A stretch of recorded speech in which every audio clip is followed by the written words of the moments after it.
नमस्कार। इस वीडियो में हम फाउंडेशनल लिटरेसी एंड न्यूमरेसी यानी बुनियादी साक्षरता और संख्यात्मकता के लिए डिजिटल संसाधनों के कुछ उदाहरण देखेंगे। हम यह भी सीखेंगे कि हम दीक्षा पोर्टल पर किस प्रकार और अधिक डिजिटल संसाधन प्राप्त कर सकते हैं एवं उनका उपयोग कर सकते हैं। डिजिटल संसाधनों के बारे में विस्तृत रूप से जानने के लिए पहले आइए बुनियादी साक्षरता और संख्यात्मकता के लिए 3 विकासात्मक लक्ष्यों पर फिर से विचार करें। लक्ष्य 1, बच्चों में स्वास्थ्य एवं कल्याण विकसित करना। लक्ष्य 2, बच्चों में प्रभावी संप्रेषण कौशल विकसित करना। लक्ष्य 3, बच्चों को पूर्णतः सहभागितापूर्ण विद्यार्थी बनाना और उन्हें अपने आसपास के वातावरण से जोड़ना। हम इन विकासात्मक लक्ष्यों से संबंधित कोडिफाइड सीखने के प्रतिफलों के बारे में पहले से ही अवगत हैं। दीक्षा में शिक्षकों और विद्यार्थियों के लिए बताए गए तीनों विकासात्मक लक्ष्यों से संबंधित सीखने के प्रतिफलों पर आधारित डिजिटल संसाधन उपलब्ध हैं। आइए अब कुछ डिजिटल संसाधनों को देखें जिसमें FLN के लिए इन्फोग्राफिक्स, वर्कशीट्स, मूल्यांकन पत्रक और लघु वीडियो शामिल हैं। स्क्रीन पर पहला संसाधन कक्षा 3 के पर्यावरण अध्ययन विषय पर आधारित एक इन्फोग्राफिक है जो सीखने के एक प्रतिफल पर आधारित है और सीखने का वो प्रतिफल है आकृति, रंग, बनावट, पत्तियों की सुगंध, तना, छाल के आधार पर पौधों को पहचानना और अपने निकट परिवेश में जानवरों और पक्षियों को पहचानना। इस वर्कशीट को देखें जो सीखने के इस प्रतिफल पर आधारित है। यहाँ अब आप सीखने के प्रतिफल से जुड़ी दिलचस्प और सार्थक गतिविधियाँ देख सकते हैं। यहाँ पौधों और पत्तियों की पहचान आप रंग, आकार, बनावट और सुगंध जैसी सरल, अवलोकन योग्य और अनुभव आधारित विशेषताओं के आधार पर कर सकते हैं। वर्कशीट में कुछ गतिविधियों में बच्चों के अपने आसपास के परिवेश से जुड़े अनुभव भी शामिल हैं। आइए अब हम उसी सीखने के प्रतिफल के लिए एक आकलन शीट देखें। यहाँ आप सीखने को बेहतर करने और सीखने के प्रतिफल की प्राप्ति सुनिश्चित करने के लिए 10 आकलन प्रश्न देख सकते हैं।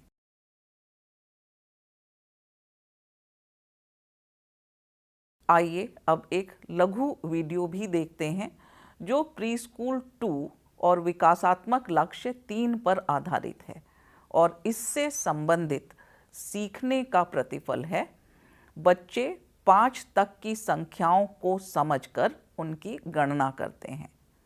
नमस्ते। आज हम साइट काउंटिंग सीखेंगे, यानी चीजों को देखकर गिनना। तो ये एक्टिविटी करने के लिए मैंने यहाँ पे 5 टमाटर लिए हैं, क्योंकि हम 1 to 5 नंबर की काउंटिंग सीखेंगे तो मैंने 5 चीजें ली है। आप 5 टमाटर, 5 प्याज या आलू ले सकते हैं। अब हम देखेंगे कि ये एक्टिविटी करनी कैसी है। हमें सबसे पहले बच्चों को पूछना है कि ये कितने टमाटर है, तो बच्चा आंखों से ही गिनेगा, जैसे 1 2 3 4 5। फिर हमें ये पांचों के पांचों साइड में लेने हैं और ऐसे एक रखना है और बच्चे को पूछना है ये कितना है, वो बोलेगा 1 2 3। अब कितने हैं? 1, अब 2, अब 4 5। अब कितने बचे? 1। अब कितने हुए? 3। तो ऐसे ही साइट काउंटिंग बच्चों को घर पे करानी है, फोटोज लेने हैं, वीडियोस लेने हैं और व्हाट्सएप ग्रुप पे भेज देने हैं। तो ये कुछ संसाधन थे जो हमारे पास दीक्षा के FLN वर्टिकल पर हैं। हालांकि इंटरैक्टिव गेमीफाइड संसाधन भी हमारे पास उपलब्ध हैं। आइए इसका भी एक उदाहरण देखें।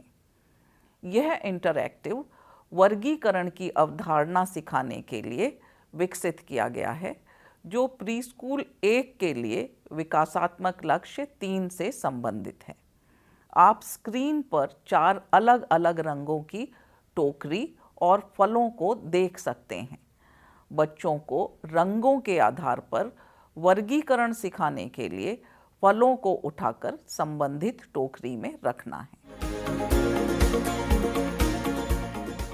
आइए अब सीखते हैं कि दीक्षा पर FLN संसाधन कैसे प्राप्त करें।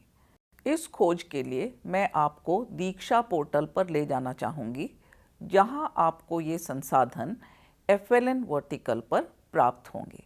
इसके लिए सबसे पहले आप अपना ब्राउज़र खोलें, फिर URL diksha.gov.in टाइप करें। यह आपको इस पेज पर ले जाएगा।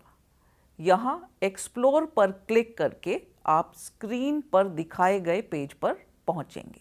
नीचे स्क्रॉल करने पर आपको pre school 1, pre school 2, pre school 3 और कक्षा 1, कक्षा 2 और कक्षा 3 के लिए विकासात्मक लक्ष्यवार ई सामग्री मिलेगी। आइए अब कक्षा 2 के नीचे दिख रहे एक्सप्लोर पर क्लिक करें। आपको 3 विकासात्मक लक्ष्य दर्शाता एक ड्रॉप डाउन मिलेगा। अब विकासात्मक लक्ष्य 2 पर क्लिक करते हैं। आप दाईं ओर सूचीबद्ध सभी सीखने के प्रतिफल देख सकते हैं और बाईं ओर आपको पहला संसाधन दिखाई देगा, जो अनिवार्य रूप से वह संसाधन होगा जिसमें उस विशेष विकासात्मक लक्ष्य से संबंधित सभी प्रमुख दक्षताओं की सूची होगी। उदाहरण के लिए कक्षा 3 के संबंध में आप स्क्रीन पर विकासात्मक लक्ष्य 3 की प्रमुख दक्षताओं को देख सकते हैं। आइए अब सीखने के प्रतिफल जो EVS 6.3 कोडिफाइड है पर क्लिक करें, जो इस प्रकार है। परिवार के सदस्यों के साथ अपने और उन सब के बीच संबंधों की पहचान करता है। आप इस सीखने के प्रतिफल से संबंधित इन्फोग्राफिक रानी, शालिनी और राजू के वंश वृक्ष को देख सकते हैं। तो इस प्रकार दीक्षा पर बुनियादी साक्षरता और संख्यात्मकता आधारित डिजिटल संसाधनों को प्राप्त किया जा सकता है। आशा है आप सभी को दीक्षा पर इन संसाधनों की खोज करने का एक बहुत ही सुखद सीखने का अनुभव होगा। धन्यवाद।